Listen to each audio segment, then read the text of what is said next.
Twain once wrote, "Travel is fatal to prejudice, bigotry, and narrow-mindedness." And many of our people need it sorely on these accounts.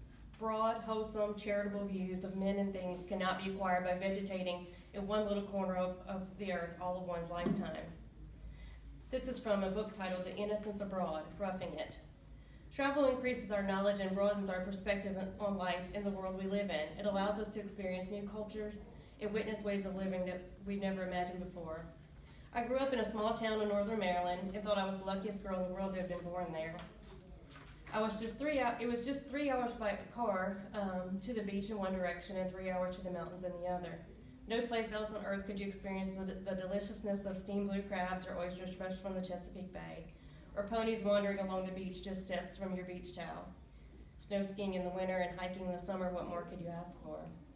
Then I met my husband. He grew up 45 short little miles from New Orleans, Louisiana. He lived in the middle of the flattest, swampiest place that I've ever experienced. Culture shock can hardly describe what I felt the first time that I went there for a visit.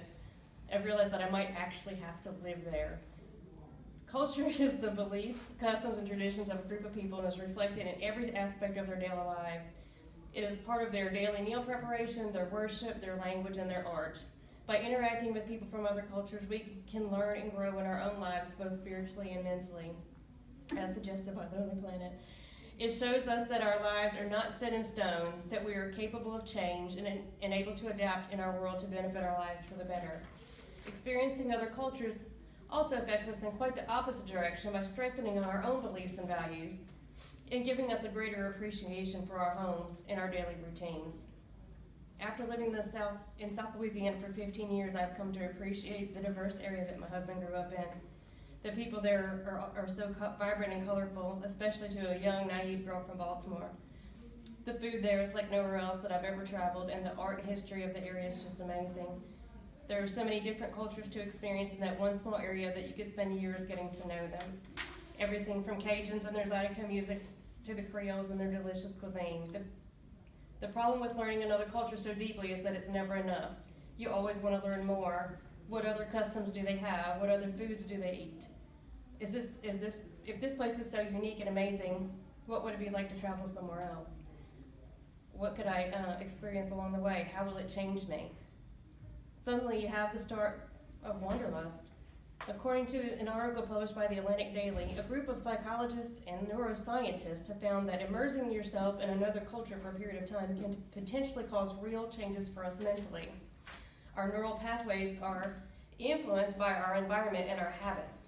When we experience new sounds, a new language, new smells and tastes, there are synapses in our brain that are not normally stimulated that suddenly become very active.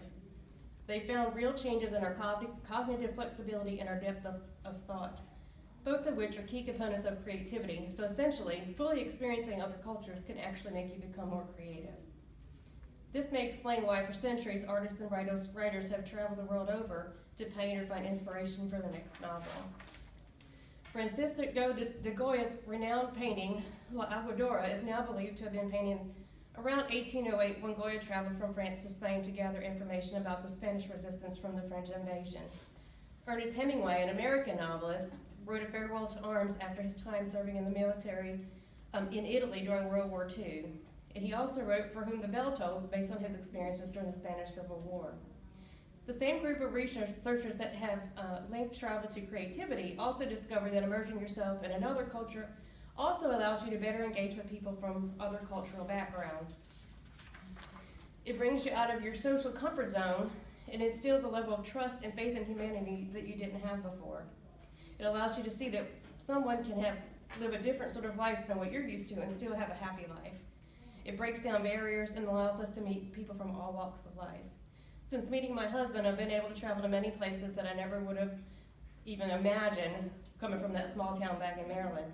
I've learned that those mountains that I was so fond of hiking can hardly be called mountains at all when you compare them to the Smokies or to the Rocky Mountains. I've discovered that the desert and the red rocks of Nevada and Arizona that didn't really impress me at all in pictures took my breath away when I saw them in person. Cesare Pavese says, traveling is a brutality. It forces you to trust strangers and to lose sight of all that familiar comfort of home and friends. You are constantly off balance. Nothing is yours except the essential things: air, sleep, dreams, sea, the sky. all things tending towards the eternal or what we imagine of it. I say, travel as far as you can for as long as you can. Take the road less traveled. Lose sight of what's familiar and really get to know the world. You might just get to know yourself a little better too. And here's William's painting and Ernest Hemingway in his books and some travel book.